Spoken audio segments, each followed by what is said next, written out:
Fast said he was going to beat the nightmare. You knew because there was no question. It was going to be win or not. Absolutely, man. I had no choice, and even though I think I could have done a lot more, I felt like I stuck to my guns, boxed my jab my way to a victory. I know my dad's proud of that. I know he's definitely happy to see me throw my jab and stick with that, but I could have done a lot more off of it. And if I would have, I might not even be, I might be carried in here because of a stoppage, but I could have did a lot more. And I'm just happy with the victory, though. Like you said, it's one of these anyway. You know what I'm saying? When you take me to the fight, what did you think you need to do more? I mean, it was a convincing win. Again, at will with the jab, at will with the right. I mean, you took some low shots to the body, but you still kept composed, and you boxed and you stayed on your bicycle. When you had to engage, you engaged. What is that you think you need to do better? Well, the movement was great, but even off of the movement, I could throw some more combinations. I mean, I worked on it. You know, I sparred with the likes of a really tough guy, a good sparring partner. Well, he's not a sparring partner. Don't get me wrong. But Javier Moore, he came in, he brought the heat a lot more than even Sam did tonight. He brought the heat heavy, and I was prepared for it. It's just that I think I got in there, and I was thinking a little too much. You know, I wanted to do so good, so great that sometimes you just freeze in there and dang, it was there, and I let it go. But one thing that was going at will, like you said, was the jab and the right hand off of it every now and again. Were you surprised that his power wasn't as much as you thought it would be coming in at 265? Honestly, not really, because I've expected like from Calvin Brock, from Dominic Gwynn, to a lot of the guys I've been in camp with. You know, there's very few guys besides the likes of Rockmont, Terrence Lewis. People don't really know him that greatly, but you know, if they look at the archive, they will. Joe Nobles, Shannon Briggs, definitely a big puncher. I've been in with Klitschko, and those guys are pretty strong. You know what I mean? Those are the bigger punchers. But it doesn't really surprise me that I can get in there and take it with anybody, because I'm just as tough. Being a small guy in stature, I still have a big enough heart to get in there and deal with all of these tough guys. How do you feel to know that you just beat former heavyweight champion of the world? That puts you on a no level altogether. This is what you work for. Yeah, absolutely. I mean, you guys know, and a lot of people know, no matter what you see in there, you know what I mean, as far as positive, I work extremely hard, and I've done a lot in these last weeks to really prepare for a tough guy like Sam Peter, you know, former heavyweight champion of the world. How much better can it get? You know, well, there is one thing better: a current heavyweight champion of the world and a belt around my waist. But those are things that we're going to have to wait for, and hopefully in these next few fights coming, or the next fight, if possible, I can get something like that going. All right, everybody has something they work on. Strength and weakness. So this is that to work on this next fight. You get more will around you. So you're not disappointed. I mean, you're disappointed in a victory, but that says a lot. That means you're giving yourself more dedication or will to do better. Absolutely. Well, hopefully in the future, you know what I mean, I can get in there, like different things that I said. The jab was good.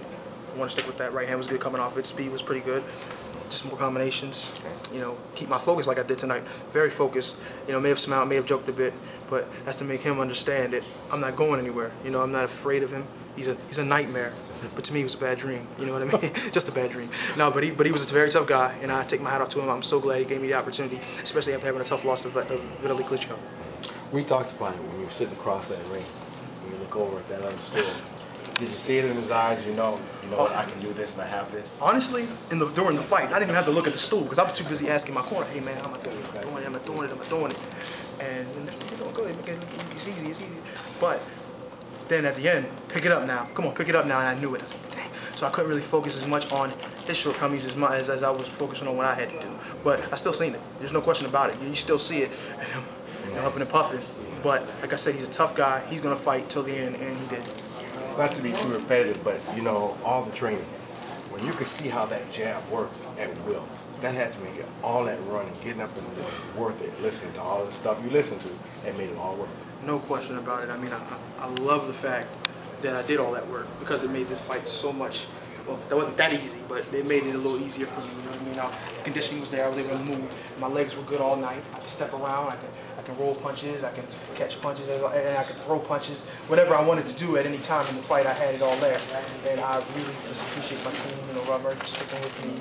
You know, Dan Goosen, you know, for setting up this great opportunity for me, and just things of that nature, man. It's just a hell of an opportunity. I'm just so happy to have gotten it.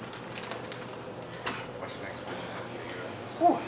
I'll let you do that for me. You know, what's next is you want that Audi? Yes. Yes, I was gonna ask you. Yeah, don't forget to tell your people, you know, an Audi. Come see me now. But honestly, you know, hopefully in these next few fights or next fight, whatever's possible, you know, give me a chance. You know, I would love the opportunity to fight for a title. You know, I mean, like I said, there's one thing better than beating a former heavyweight champion of the world, and that's beating a current. You know what I mean? I think that that's the opportunity that I think I deserve. Maybe in these next few fights, I mean, I can wait.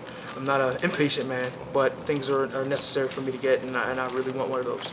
Well, you definitely put yourself in a position tonight to get to where you want to be and to get in that title shot. And this is a fight where it's not just tomato can, for sure. You know, you fought a former world champ who outweighed you by a good, what, 30 pounds? It was 30, maybe 40. You know what I mean? But look, hey, like I said, I've fought guys that big before. Maybe not that good as a fighter, that level of fighter. But I think what I've done from my first fight as a pro, my first fight as an amateur, to now, and what my dad helped construct, as well as with Rob and his son, you know, even my brothers, everybody who's been with me all this time have done is prepared me for this kind of challenge, and that's why I believe I was able to get in there. Even with that ring being a little smaller than a lot of people would have liked, was able to still take this fight and do it with no problem. And as much as I was moving, I was still right there, and in different parts of the fight, I could have gotten in there and done a little more. So I do believe that possibly in the future, maybe I could get one of those titles, you know. So bottom line is, even with the win, there's a lot more that we can see from the past. Absolutely. You know, I hate to say it, but there's a lot more. I showed you one exceptionally good thing, and that was my jab. I stayed behind it. I gave him a lot of trouble. He couldn't really do a lot with it, you know, because I was coming from the way it was coming fast and often, you know. But like I said, I could have been a lot more aggressive with it. I could have threw a lot more punches, but it happens. And don't be hard on yourself, man. You gotta be, baby. I gotta be, because when I get back in the gym, I gotta have something I really need to work for. Whenever you stop learning, it's time to leave. You know what I mean? And I never stop learning. As you can see, there's a lot more I could have done. Thanks.